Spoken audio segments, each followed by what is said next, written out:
Taoiseach, my jaw nearly dropped when you said after meeting President Biden that you don't know what the world would do without the assistance that he and the United States have brought to protect democracy and security around the world. I wonder, when you made that amazing statement, did you know about Joe Biden's record? That, for example, Joe Biden said, if Israel didn't exist, the United States would have to invent it.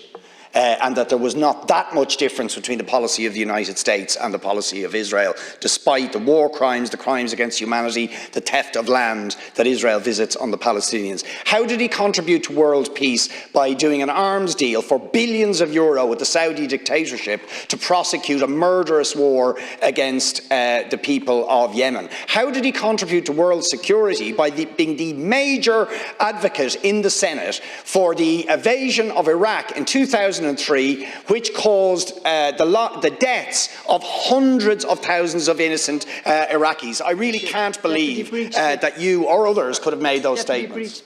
In relation to President Biden's visit, I think it's important not to forget that he was an invited guest. And when you invite a guest to your house or to your country, you treat them well, you make them feel welcome, and you treat them with respect.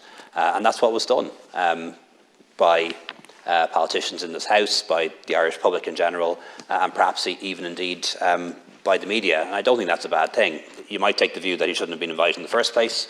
That's fair enough. But I think if you do issue an invitation to somebody and they come to your town, your village, your community, your home, your country, you treat them with respect and courtesy, and that's what was that's what was done. We didn't have time in our meeting to discuss the situation in Israel or Palestine, but there were other meetings. Secretary Blinken was present in Ireland as well as other senior White House staff, so it may have come up in other meetings that I wasn't party to. The main focus was on Ukraine and also on China.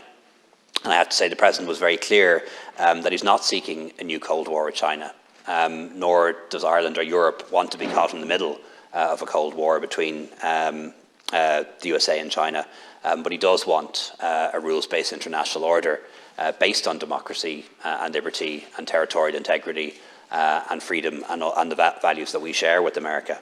I'm not sure Deputy Barrett mentioned comments he made in the past saying that if Israel did not exist, America would make it exist. I'm not sure when they were made or in what context.